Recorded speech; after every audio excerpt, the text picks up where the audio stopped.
छात्र संघ चुनाव को स्थगित किया जाता है। आपने भी छात्र संघ चुनाव लड़े, सीएम ने भी लड़े हैं। देखिए, दुर्भाग्यपूर्ण है। मैं ये मानता हूँ कि छात्र राजनीति राष्ट्रीय राजनीति की पौधशाला है और छात्रों का ये लोकतांत्रिक अधिकार या अधिकार बहाल होना चाहिए। छात्र संघ के चुनाव होने ही चाहिए और छात्र संघ के चुनाव को जिन विषयों का हवाला देकर के रोका गया है, ये न तो प्रासंगिक है न उचित ही था। छात्र संघ चुनाव हो, मेरा पुरजोर समर्थन इस विषय को लेकर के युवाओं के साथ है। उसमें दिन प्रतिदिन घटनाएं घटित हो रही है, लूटपाट की घटनाएं हो रही है, मर्डर हो रहे हैं। केवल जोधपुर ही नहीं, पूरे राजस्थान में इसी तरह के हालात हैं। 17 रेप प्रतिदिन हो रहे हैं, हज़ारों की संख्या में मर्डर पिछले 5 साल में हुए हैं। लूटपाट, माफिया राज, गैंग की लड़ाइयाँ, इस तरह की घटनाएं जो राजस्थान में हो रही हैं। थानों से अपराधी बंदूक के बल पे छुड़ाए जा रहे हैं।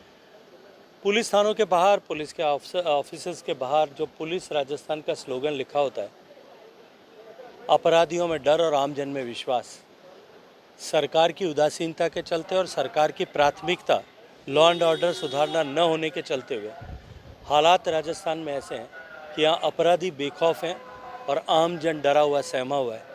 हर ऐसी माँ जिसकी बेटी या पिता जिसकी बेटी स्कूल जाती है, कॉलेज जाती है, काम के सिलसिले में बाहर जाती है, कहीं ट्रेनिंग के लिए जाती है, वो जब तक रात को लौट करके घर नहीं आ जाती तब तक माँ बाप जो है उनकी जान सांसत में आई हुई रहती है। उनको डर लगता है क्या पता मेरी बेटी वापस सकुशल लौटेगी कि नहीं।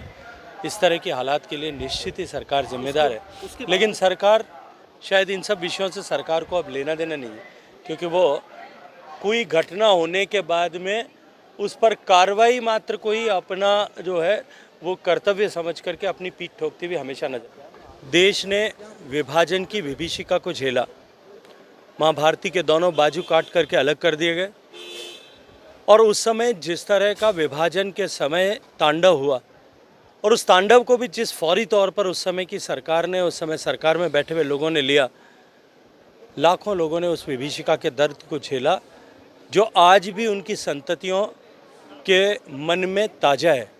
जरा सा कुरेद करके देखिए, अनेक ऐसे संस्मरण सुनने को मिलेंगे जो आपके दिल को दहला देंगे, आपकी रूह कांप उठेगी, आपके रोंगटे खड़े हो जाएंगे।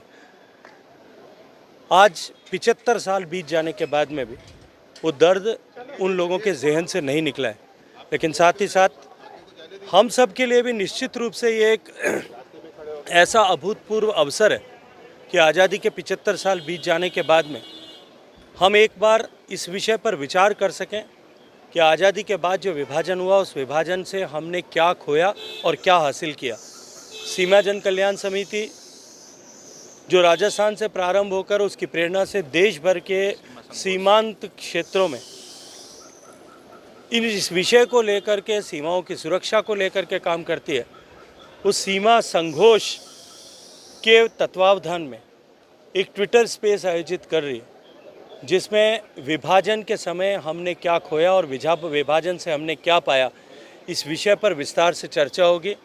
इस विषय पर देश के ख्यातनाम पत्रकार अशोक श्रीवास्तव मुख्य वक्ता के नाते अपने जो है विचार साझा करेंगे और हम सब लोग मिलकर के इस पर चर्चा करेंगे।